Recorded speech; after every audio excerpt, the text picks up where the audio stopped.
Possible with God, है ना। परमेश्वर के लिए सब कुछ मुमकिन है। Hallelujah, hallelujah. है ना। तो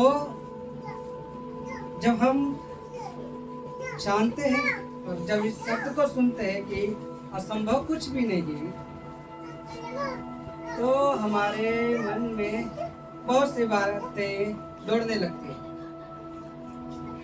बहुत से सवाल हमारे मन में दौड़ने लगता है कि ऐसा कैसे हो सकता है कि जब हम बहुत परिस्थितियों में हैं, जब हम बहुत तकलीफ में हैं, जब हम बहुत बीमारी में हैं,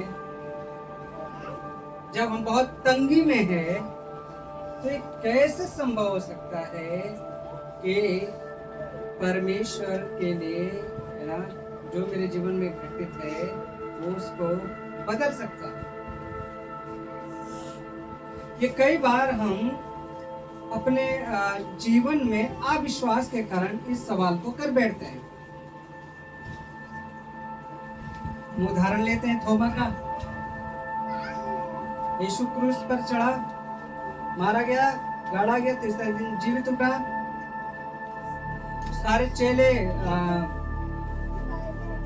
इकट्ठे थे। यीशु वहां पर बंद कमरे में प्रकट हुआ। सभी लोग डर गए, भूत भूत कहने लगे। लेकिन यीशु ने सारी बातों को प्रकट किया और उन बातों को बताया कि क्या मैंने तुम्हें नहीं कहा था कि मैं दोबारा जीऊंगा। तो सभी ने विश्वास किया। उसमें से एक चेला था जिसका नाम क्या था, थोमा। किसी एक चेले ने दूर जाके उसे बताया कि यीशु जी उठा है, वो है वहां। कहते हैं ऐसा कैसे हो सकता है? मैं जब तक यीशु की उंगली में अपनी उंगली ना, हाथों में उंगली ना डाल दूं जहाँ पे छेद है, मैं विश्वास नहीं करूंगा। यीशु उसके सामने आता, कहता ठीक है लेकर। जब वो करता है तब उसे विश्वास होता है कि सच में वो यीशु है। यीशु इस बात को देखता है और कहता है तूने तो देख के विश्वास किया, पर धन्य है वे लोग जिन्होंने बिना देखे विश्वास किया। Hallelujah, hallelujah. है ना। कई बार हमारे जीवन में, हमारे परिस्थितियों में, हमारी बीमारियों में ऐसी बातें होती है कि हम विश्वास नहीं कर पाते हैं और हम ये सोच भी नहीं पाते कि ये कैसे संभव होता है। मेरी परिस्थितियां, मेरी तकलीफें, मेरी बीमारी, मेरी गरीबी कैसे बदलेगी, ये तो नामुमकिन है। ऐसा होता है कि नहीं? जब हम बहुत बीमार होते हैं, बस कैसे ठीक हो, बहुत सारी दवाइयां खा ली, बहुत सारे इलाज करा लिए, लेकिन ठीक नहीं हो रहा।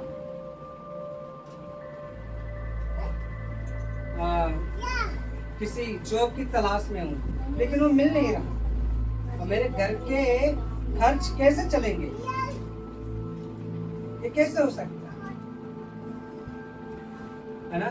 कई बार इन बातों में हमारा जो मन है उलझा रहता है, लेकिन हम परमेश्वर के वचन की ओर ध्यान नहीं देते हैं कि उसने वायदा किया है। क्या किया उसने? वायदा किया है कि परमेश्वर के लिए कोई भी बात मुश्किल नहीं है। हालेलुया,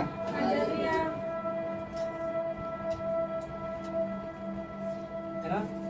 और मैं भी कई दिनों से परेशान था और तकलीफ में था, लेकिन इस वचन ने सच में मेरे मन में उत्साह दिया, है ना।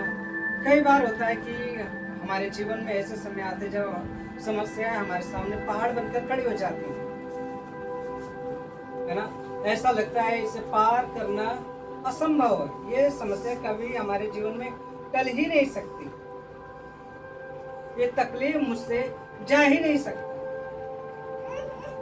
और समस्याएं हमारे ऊपर इतना ज्यादा हावी हो जाती है कि हम अपनी सामर्थ्य को, यानी अपनी ताकत को भूल जाते हैं और उसी समस्या के साथ जीना सीखने लगते हैं। हालेलुया।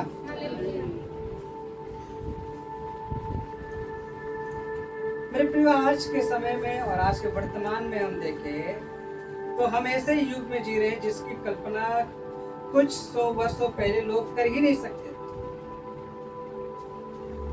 है ना। गाड़ी की कल्पना नहीं कर सकते थे, वो लोग पैदल चलते थे, घोड़े में चलते थे, गधे में चलते थे, या बैलगाड़ी होती थी, है ना। और एक जगह से दूसरे जगह संदेश पहुंचाने के लिए उन्हें किस चीज का इस्तेमाल करना होता था। और मैंने एक खबर में पढ़ा कि वो भी अब 2025 में अब पूरी रीति से बंद हो जाएगा। पोस्ट ऑफिस जो है वो बंद हो जाएगा, मतलब एक जो चिट्ठी है एक जगह से दूसरी जगह ले जाने में अब बंद होगा। बाकी सेवाएं चालू रहेंगी, कुछ सामान और कुछ चीज़ें हो तो वो तो जाती रही। लेकिन अब सोचें कि वो पत्र का जब समय था तो एक लिखता था और कई दिनों बाद वो पहुंचता था, और फिर वो जब पढ़ता था उसके मन में कितना उत्साह होता था, कितनी खुशी होती थी, है ना। तो एकदम समय बदल गया है ना। चिट्ठी लिखने का भी समय खत्म हो गया। अब क्या है, व्हाट्सएप आ गया है, ईमेल हो गया है ना, जहाँ पर पल भर में कोई भी चीज लिख कर भेजो, एक क्षण में, एक सेकंड में दूसरे तक पहुंच जाता है ना। एक देश में लोग कैमरे के सामने खड़े होकर पूरी दुनिया से उसी समय बातें कर लेते हैं, और ये संभव हुआ है ना। लेकिन आप ध्यान दें कि जिस मनुष्य ने इन सभी बातों को संभव कर दिखाया है, या उसे बनाने वाला परमेश्वर कितना बुद्धिमान होगा। Hallelujah, hallelujah. उसके लिए क्या कोई कार्य, कोई भी काम कठिन हो सकता है? वो कहता है तुम मुझसे मांग, मैं तुझे गहरी और गुप्त और कठिन बातों को बताऊंगा।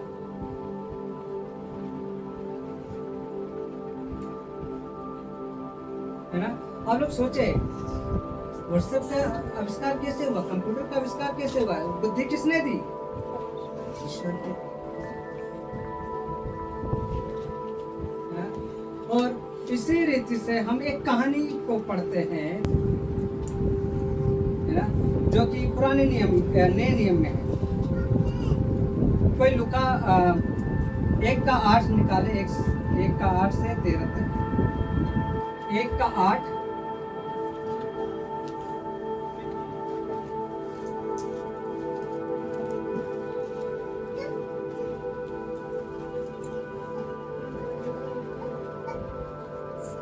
पढ़ दे सभी के लिए। मैंने क्या देखा कि एक पुरुष लाल घोड़े पर चढ़ा हुआ उनमें मेहदियों के बीच पड़ा है, जो नीचे स्थान में है, और उसके पीछे लाल और सुर्ख और श्वेत घोड़े भी खड़े हैं। मैंने कहा, हे मेरे प्रभु, ये कौन है? तब जो दूत मुझसे बातें करता था उससे मुझसे कहा, मैं तुझे बताऊंगा कि ये कौन है। दल के पारी पर परमेश्वर के सामने याजक का काम करता था। 13 तक। तो याजकों की रीति से अनुसार उसके नाम पर चिट्ठी निकली कि प्रभु के मंदिर में जाकर धूप जलाए। धूप जलाने के समय लोग की सारी मंडली बाहर प्रार्थना कर रही थी। उस समय प्रभु का एक स्वर्गदूत धूप की विधि की दाहिनी ओर खड़ा हुआ उसको दिखाई दिया। जयकार देखकर घबराया और उस पर बड़ा भय छा गया। परंतु स्वर्गदूत ने उससे कहा, भयभीत न हो, क्योंकि तेरी प्रार्थना सुन ली गई है, और तेरी पत्नी एलिशिबा से तेरे लिए एक पुत्र उत्पन्न होगा, और तू उसका नाम योना रखना। आमीन। हम यहाँ क्या देख रहे हैं? जकरिया नाम का एक व्यक्ति है जो कि यहूदी याजक है, जो कि मंदिर में याजक होते हैं, पंडित थे उस समय, जो अबिया के दल का था, है ना। और एलिजाबेथ, है ना, के जो हारून के वंश से थी और धार्मिक और धर्मपरायण में महिला थी, वे दोनों निर्दोष और परमेश्वर के दृष्टि में धर्मी थे। हालेलुया। कैसे थे? निर्दोष और धर्मी थे। बस उनकी एक कमी थी कि उनके कोई भी संतान नहीं थी, क्योंकि एलिशबा क्या थी? दानी थी। और दोनों क्या थे? बूढ़े हो चुके थे,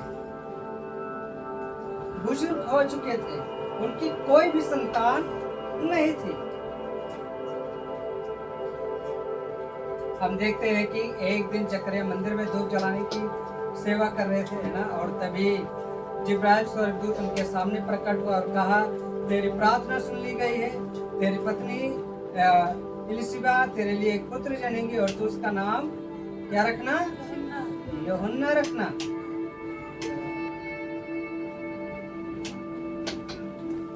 है ना? स्वर्गदूत ने बताया कि वह बच्चा जन्म से ही पवित्र आत्मा से परिपूर्ण होगा, इस्राएल के बहुत से लोगों को प्रभु की ओर लौटा लाएगा और एलिया की आत्मा और सामर्थ्य में आएगा, ताकि प्रभु के लिए लोगों को तैयार करे। हालेलुया। आप यूहन्ना को जानते हैं? जानते हैं? बपतिस्मा देने वाला। पीछे वालों, यूहन्ना कौन था? बपतिस्मा देने वाला। उसका जन्म कैसे हुआ?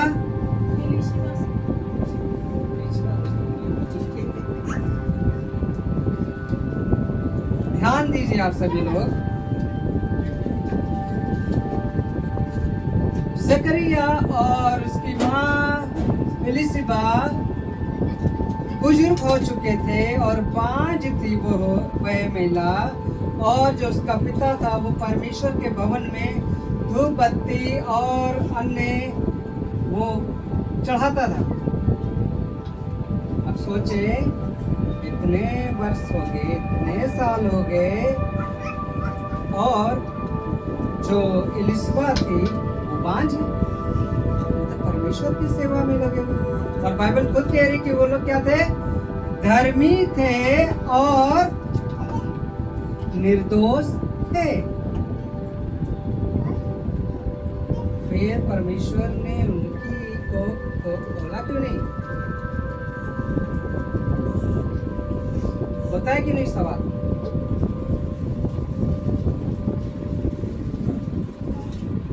सभी लोग ध्यान दें और हाँ में हाँ जरूर मिलाए, नहीं तो मुझे लगेगा आप लोग सो रहे हैं, है ना? और हम देखते हैं परमेश्वर अगर किसी चीज की देरी करता है तो वह महान कार्य करने वाला होता है, उसकी योजना महान होती है। हालेलुया। देखते हैं एलिशबा और जकरिया की कोई संतान नहीं है, लेकिन परमेश्वर की योजना क्या है कि उसके द्वारा बहुत सारे लोगों को वो बचाएगा, बहुत सारे लोगों को वो परमेश्वर की ओर लौटा लाएगा।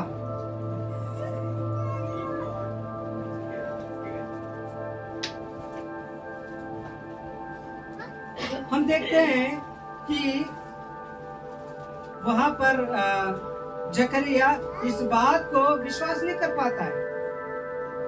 वो उसकी बारी थी, वो मंदिर पर गया, धूप दान कर रहा था, सारे कार्यक्रम कर रहा था, तभी वहां पे स्वर्गदूत आया, जिब्राइल आया, उसने कहा, क्या कहा? क्या कहा? जकरिया भयभीत ना हो। हाँ, तेरे भी क्या है? एक संतान होगी। ओके, उसने क्या बोला? मैं कैसे मानूं? मैं कैसे जानूं कि ऐसा होगा?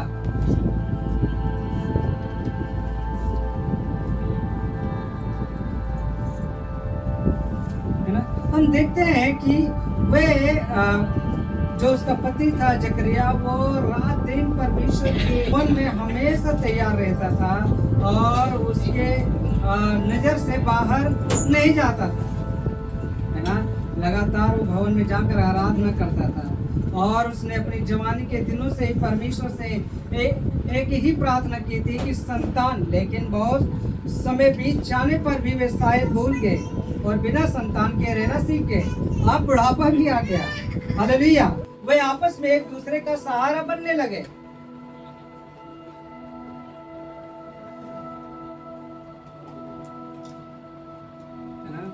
लेकिन हमें याद रहना चाहिए कि परमेश्वर प्रार्थना को सुनते हैं, उत्तर भी देते हैं और उसके लिए कोई भी बात असंभव नहीं है, हालेलुया। हम देखते हैं कि परमेश्वर ने स्वर्गदूत को भेजा उसके पास और उससे कहा कि तेरी प्रार्थना सुन ली गई है, तेरी पत्नी इलिशिबा को एक पुत्र उत्पन्न होगा और उसका नाम तू यूहन्ना रखना, है ना, और क्योंकि वे बहुत महान और सामर्थ्य होगा। स्वर्गदूत की इस बात को सुनकर जकरिया को क्या हुआ? विश्वास नहीं हुआ।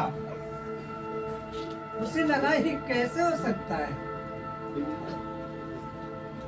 अब तो उनकी एक टांग कब्र की ओर है, अब कैसे हो सकता है?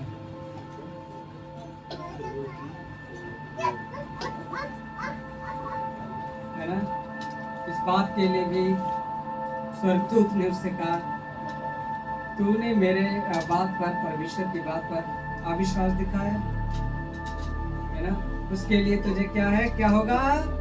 जब तक वो पुत्र उत्पन्न नहीं हो जाता, पैदा नहीं हो जाता, तो क्या होगा?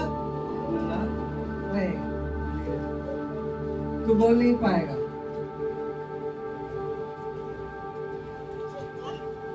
ऐसा है परमेश्वर का सामर्थ, है ना।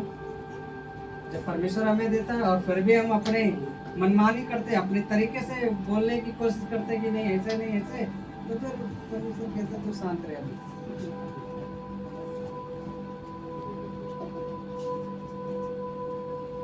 है ना, मेरे प्रिय ये घटना हमें प्रेरणा देते है कि यदि हमारा जो जीवन है, अगर प्रार्थना का उत्तर मिलने में देरी हो रही है, इसका अर्थ है कुछ महान और सामर्थ्य होने वाला है, हालेलुया। हो सकता है हमारी दृष्टि में बहुत देर हो रही है या बहुत कठिन लग रहा हो, सब कुछ ठहरा ठहरा सा लग रहा हो कि सब कुछ रुका हुआ है, प्रार्थना का उत्तर कब मिलेगा प्रभु? मुझे जरूरत है अभी, मुझे चाहिए अभी। अब एक पल को सोचे, वो इलिशिबा और जकरिया बूढ़े हो चुके हैं, बुजुर्ग हो चुके हैं, यहाँ तक कि उसके विश्वास न करने का बात ये भी है कि वो देख रहा है कि यार हम तो इतने बूढ़े हो चुके हैं, इतने हम कमजोर हो चुके हैं, अब कैसे होगा? शायद 90, 98, 100 साल के होंगे, शायद इसलिए वो परमेश्वर के स्वर्गदूत पर विश्वास नहीं कर पाया।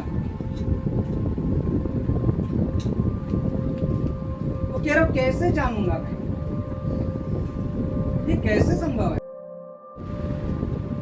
ऐसे कई बार परिस्थितियां आपके साथ भी गुजरती है और चलती है। आप कहते हैं कि प्रभु मुझे तो अभी चाहिए, प्रभु मेरी तो जरूरत अभी थी, प्रभु मुझे छुटकारा चाहिए, प्रभु मुझे इस बीमारी से छुटकारा चाहिए, प्रभु मुझे ये घर चाहिए, तो प्रभु मुझे वो सामान चाहिए, तो यहाँ जाना था। यानी कि परमेश्वर आपके लिए एक महान योजना बना रहा है, हालेलुया।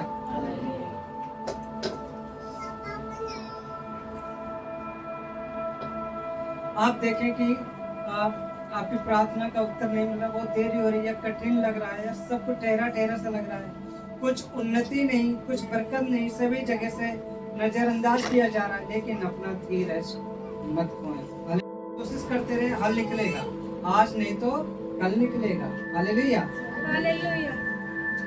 जकरिया की पत्नी इलिशिबा की एक रिश्तेदार और भी थी, क्या था?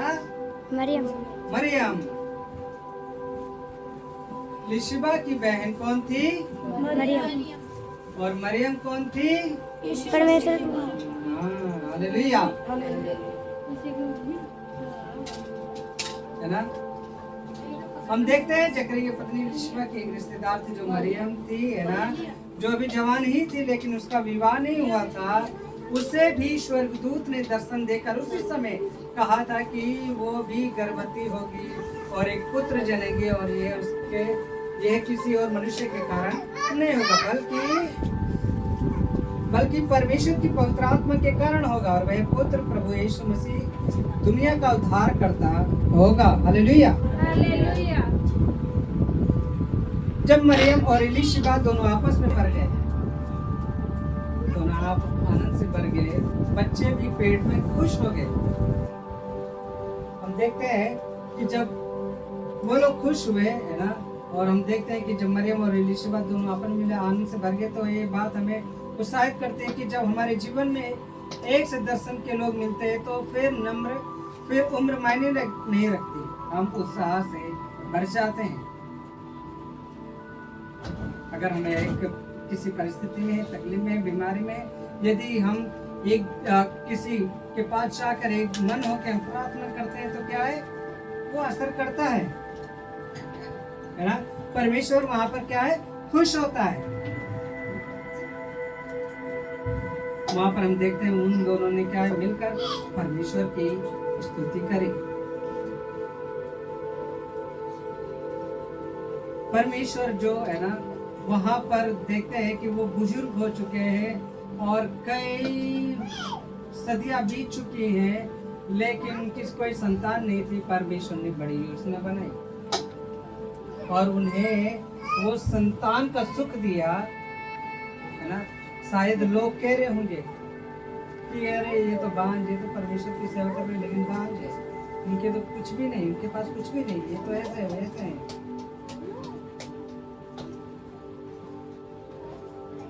हम देखते हैं कि एलिशिबा, जब हम बाइबल पढ़ेंगे तो हम देखेंगे कि एलिशिबा जो है वो 5 महीने तक अपने गर्भ को छुपा के रखी, बाहर नहीं गई, बाहर किसी को पता नहीं होने दिया। उसे भी संदेह था कि अरे कहा तो है, शायद अगर नहीं हुआ तो लोग फिर से मेरा मजाक उड़ाएंगे, फिर से मुझे ठट्टों में उड़ाएंगे। इससे सही क्या है, मैं इंतजार। उसने छुपाया, उस गर्भ के फल को क्या है, छुपाया कई दिनों तक।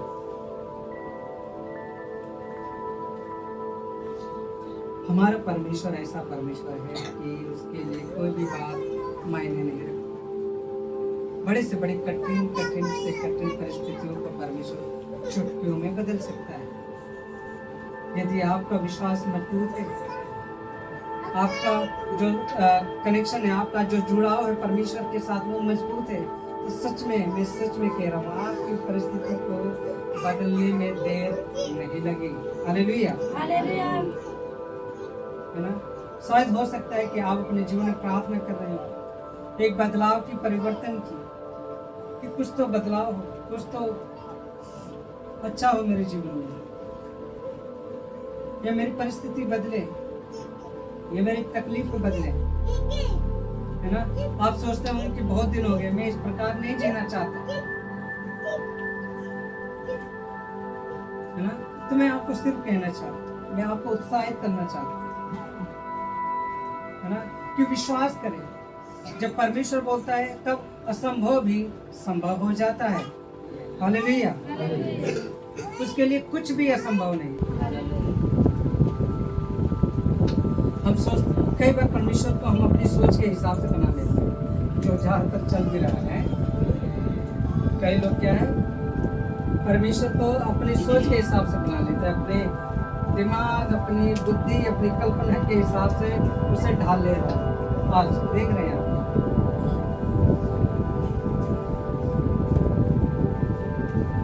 है ना, किसी जानवर को अपना खुदा मान लेते हैं, किसी पत्थर को अपना खुदा मान लेते हैं। क्या है, उनसे अपनी सोचते हैं मेरे हिसाब से होगा। नहीं, बाइबल का परमेश्वर ऐसा नहीं। Hallelujah, hallelujah. बाइबल कहती है कि तुम्हारी सोच से और मेरी सोच से जमीन और आसमान का फर्क है।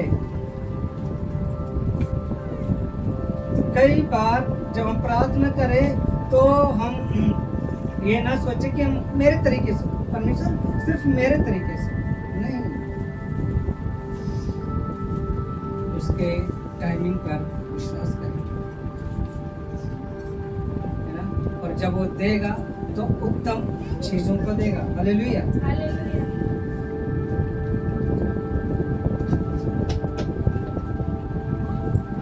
जिसे परमेश्वर ने बूढ़ी और बांझ एलिशबा के जीवन को खुशियों से भर दिया, उसी प्रकार वह आपके जीवन को भी हरा भरा कर सकता है। बस अपने विश्वास को मजबूत रखें, अपनी सोच को मजबूत रखें, अपना जुड़ाव, अपना रिश्ता परमेश्वर के साथ मजबूत रखें। हम देख रहे हैं यहाँ पर, है ना, हमने देखा अभी पढ़ा कि वो हमेशा परमेश्वर की आराधना करने मंदिर में जाता था, परमेश्वर की सेवा करता था। ऐसा एक भी दिन नहीं जो वो छोड़ता हो। और इस कारण से बाइबल क्या कहते हैं, वे दोनों धर्मी और निर्दोष थे। हालेलुया। हालेलुया। हम अपने आप को जांचें कि क्या हम सच में, परमेश्वर अब मुझे कह सकता कि मैं धर्मी, मैं निर्दोष हूं। आज के समय में कठिन तो है, लेकिन क्या हम अपने आप को बदल नहीं सकते? क्या हम अपनी सोच को, अपने विचार को परमेश्वर के हिसाब से नहीं चला सकते?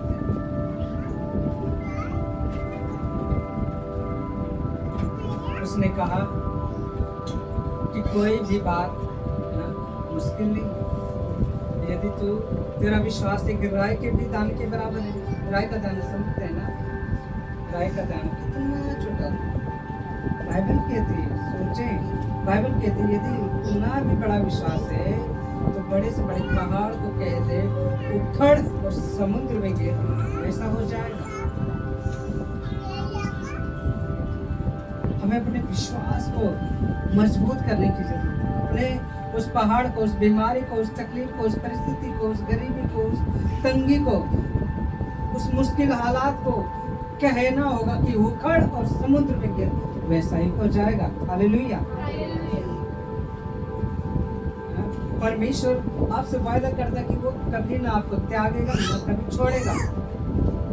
वो हमेशा आपके साथ है। कहता है मैं तेरी हर एक प्रार्थना का उत्तर दूंगा, बस तू मुझ पर बना रहे, मेरे वचनों पर बना रहे, मेरे वचनों को न छोड़े, मेरे वचन के अनुसार अपने जीवन को चलाए। इसलिए भजन संहिता में देखते हैं कि बाइबल क्या कहते हैं कि उसका वचन मेरे पांव के लिए दीपक और मेरे मार्ग के लिए उजियाला है। ऐसा जीवन होना चाहिए।